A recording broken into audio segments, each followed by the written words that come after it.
নমস্কার, আদাব। আমি মৈত্রী। আমার এই ব্লগে আপনাদের সবাইকে স্বাগত রইল। কেমন আছেন সবাই? আশা করি সবাই ভালো আছেন, তাই তো?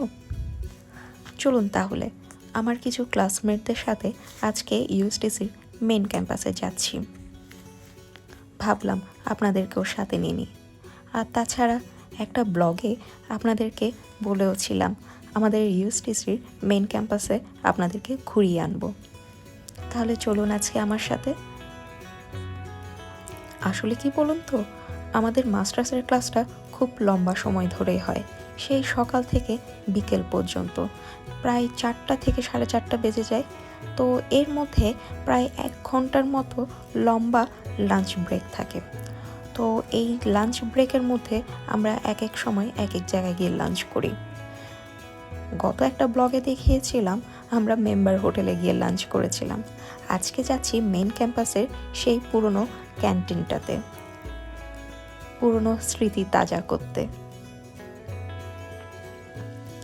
আমাদের এই ইউএসটিসির ক্যাম্পাসটা রয়েছে ফয়েজ লেকের একদম অপোজিটেই।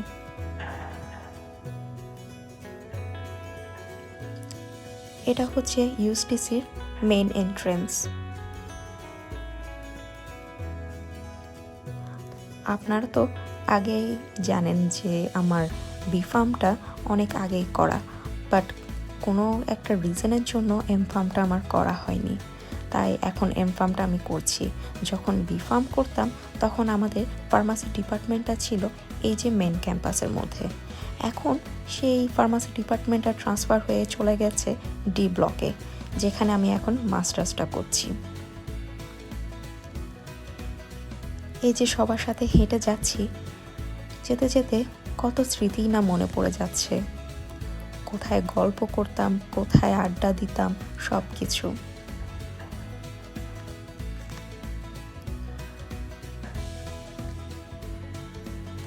এই যে বিল্ডিংটা দেখছেন, মাওলানা ভাসানী অডিটোরিয়াম। এখানে বিভিন্ন কালচারাল প্রোগ্রামগুলো হতো।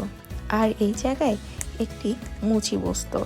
আমাদের জুতো ছিঁড়ে গেলে আমরা এখানে আসতাম জুতা সেলাই করতে, সবসময় ওনার কাছেই আসতাম।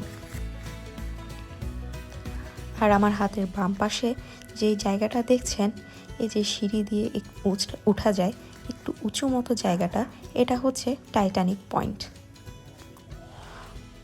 কত স্মৃতি এখানে, বন্ধুদের সাথে খুনসুটি, ছবি তোলা, আড্ডা, গল্প, কত কিছু এখানের মধ্যে।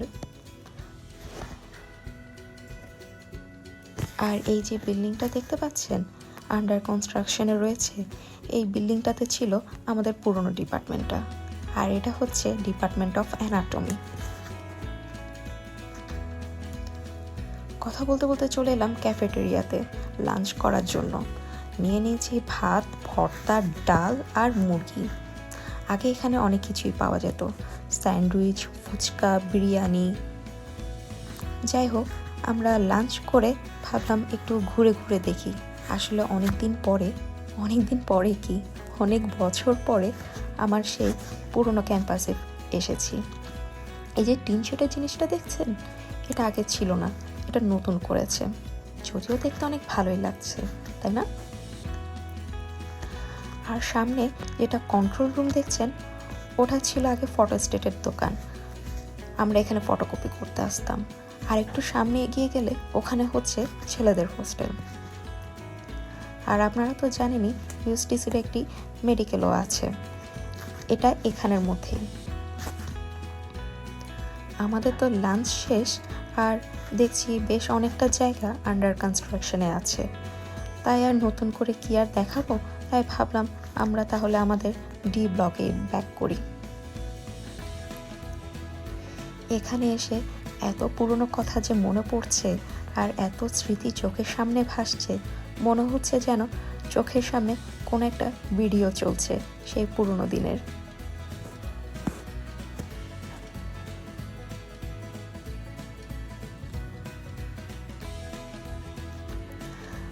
আপনাদের বলেছিলাম না আমাদের ভার্সিটি একদম ফয়েজ লেকের অপোজিটেই। ওই দেখুন ফয়েজ লেকের মেইন গেটটা, এন্ট্রেন্সটা।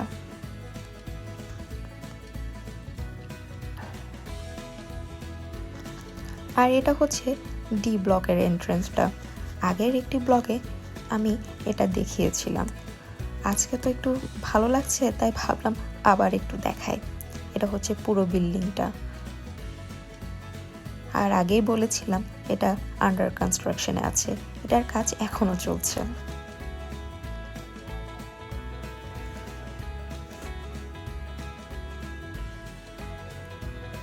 এর আগের ব্লগে সামান্য এক ফালি একটু ইউএসটিসির দৃশ্যটা তুলে ধরেছিলাম।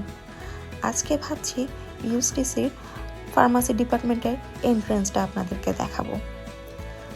আপনারা তো জানেনই বেশ কয়েকটা ফ্লোর মিলে এই ফার্মাসি ডিপার্টমেন্টটা রয়েছে, আমি আগের ব্লগেও বলেছিলাম। আজকে একটি ফ্লোরে নিয়ে যাব যেখানে ফার্মাসি ডিপার্টমেন্টের শুরুটা, মানে ওখানে যেটা অফিস বা টিচার্সদের রুম যেটা রয়েছে।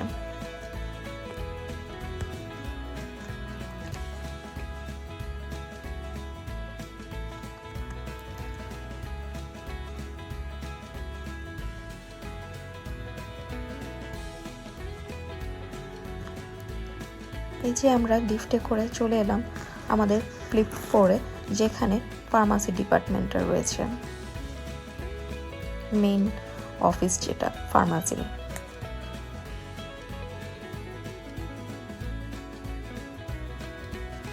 এই ফ্লোরে বেশি কিছু নেই, একটা দুইটা ল্যাব রয়েছে, তারপর রয়েছে ওয়েটিং লবি আর অফিস, আর হচ্ছে টিচার্সদের বা প্রফেসরদের রুম। যদিও প্রফেসরদের আরও একটা ফ্লোর রয়েছে যেখানে ওনাদের জন্য রুম করা রয়েছে, আর অন্য ফ্লোরগুলো আরেকটা কোন একটা ব্লগে আপনাদের সাথে শেয়ার করব।